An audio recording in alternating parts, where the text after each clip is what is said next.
Welcome to Top 10 Info. Top 10 Best TV Shows of 2019.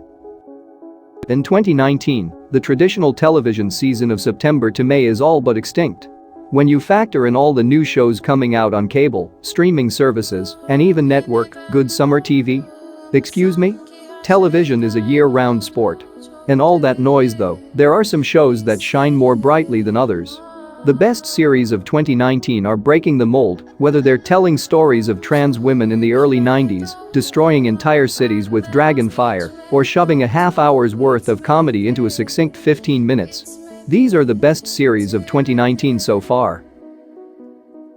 Number 10. What We Do in the Shadows. Taking a recent cult classic like What We Do in the Shadows and turning it into a TV show could have been a big failure. But what works for this film-to-TV move in particular is that the vampire-turned-mostly good narrative is rooted in pure charm.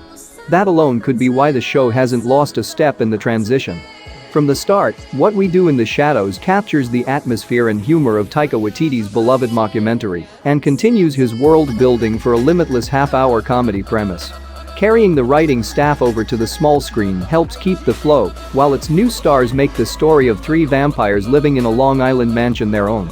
In a television landscape overrun with anxiety-inducing twists and dark anti-heroes, this dose of vampire surrealism on FX has solidified itself as one of the best new series of 2019. Number 9. Pose. When a show does a time jump, that usually forecasts a loss of direction, imminent cancellation, or both. So the 3-year lurch forward in FX critically acclaimed Pose seemed puzzling to say the least.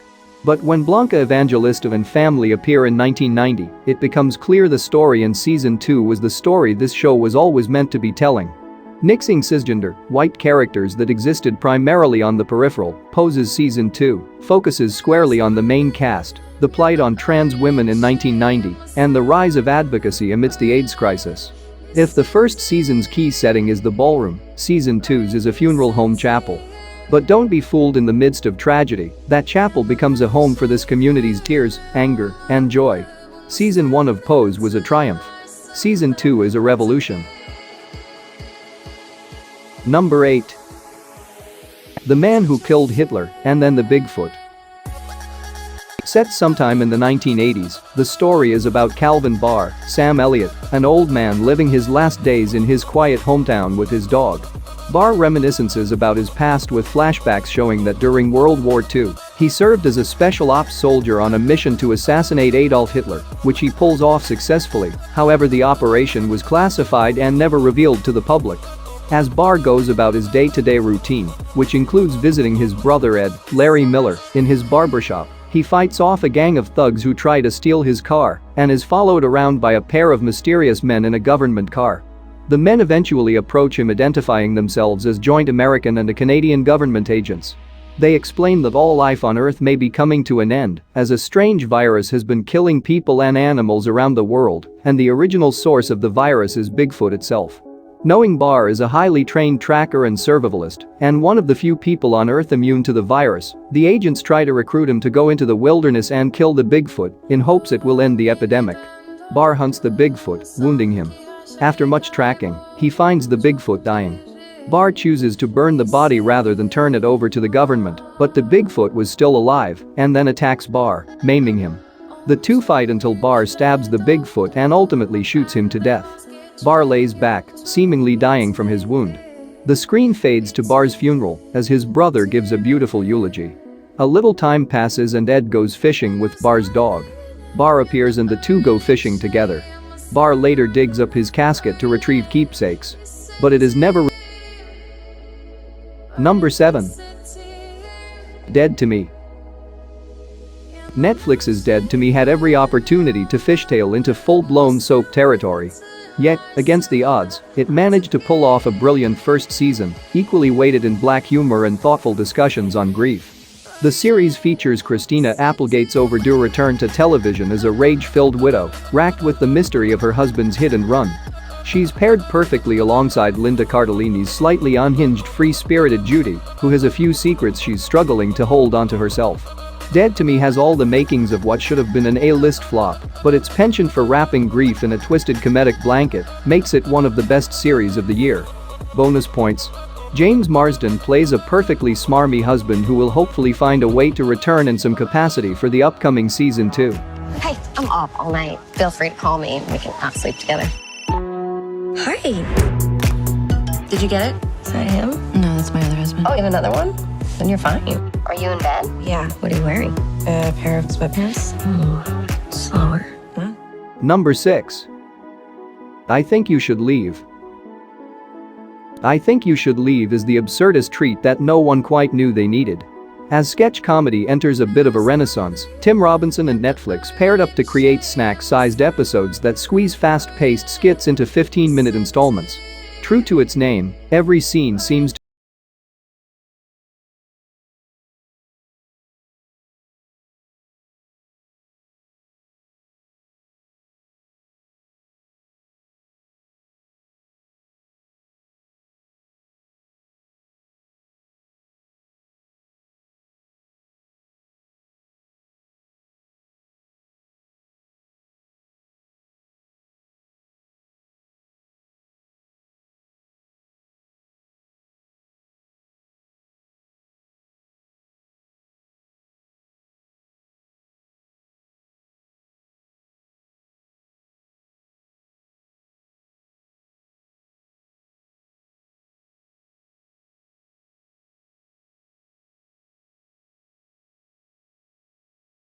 July summer release. With a serious cliffhanger and some incredible 80s fashion, Stranger Things 3 gets more credit for how it's positioned itself for a potential season 4 than it does for the contents of its third season. Call it the correction of a junior slump, Stranger Things has the ability to come back even better thanks to the legwork done in season 3. Number 4. The Good Place. In a television landscape of high-concept ideas and cable budgets like you've never seen, The Good Place remains the half-hour sitcom that could. Ending season 3 on a high note at the beginning of the year, The Michael Schur Show feels like it's firmly figured out how to chart its endgame. Season 3 managed to explore worlds beyond what any viewer might have dreamed of in season 1, and yet, it doesn't feel desperate or grabby. The series also boasts a cast that is undoubtedly one of the strongest ensembles on television. The only shame is that the shortened seasons only leave us wanting more, which is the tried and true sign of a show that is telling a story well. Number 3. PEN 15. You may cry tears of joy, recognition, and discomfort as you binge Hulu's PEN 15, a simultaneously hilarious and cringe-worthy comedy starring co-creators Maya Erskine and Anna Konkle as fictionalized versions of their 13-year-old selves as they navigate the everyday horrors of their suburban middle school in the year 2000. Complete with era-specific fashions and pop culture references and a highly realistic recreation of the millennial teenage lifestyle. PEN 15 has its stars easily passing as young women decades younger than they are. Watching these adult women as teenage girls adds some mockery to the uncomfortable pubescent pains they face. Watching them act alongside actual teenagers makes the comedy even more surreal and maniacal. If you can brave the notion of reliving the worst parts of your adolescence, PEN 15 will have you gleefully cheering on these two young women as they fumble through their young adulthoods. Number 2. Barry. In its first season, Barry was a great dramedy about a hitman attempting to lead the killing life in order to pursue acting. In its second, Barry rose to exceptional heights. The writing, the directing, by the likes of ℙ𝕝𝕚𝕓𝕤𝕗 and the show's co-creator Bill Hader, and the acting across the board, became even more layered, deliberate, and gripping. Yes, this is still a show about a hitman attempting to lead the killing life in order to pursue acting, but it's more broadly about whether it's possible for anyone to lead an honest life. P.S. It's also darkly hilarious, and the only show that features a Chechen gangster, Anthony Carrigan's glorious NoHo Hank, who's more concerned with the quality of the table on which he plans to sort heroin than he is about the quality of the heroin he plans to sell. Number 1. Game of Thrones. Though the quality has substantially dipped in its final 2 seasons, Game of Thrones remains the biggest TV event of our lifetime. This will likely be the last time a television show is experienced in this specific way, with viewers all tuning in simultaneously for a can't-miss broadcast. And, despite some of the many writing failures, the show continues to provide some groundbreaking moments of television raising, elevating the medium to unprecedented levels that only Hollywood has pulled off. Of course, not everyone is going to be happy with how things shape up in the end, but this is Game of Thrones we're talking about. It's been nothing but pain from the beginning. Where you belong. Home.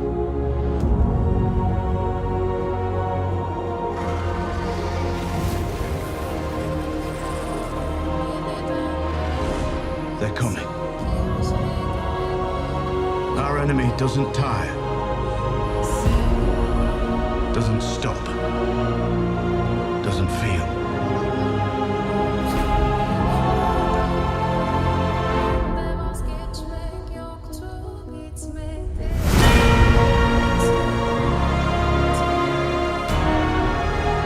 I promise to fight for the living. I intend to keep that promise.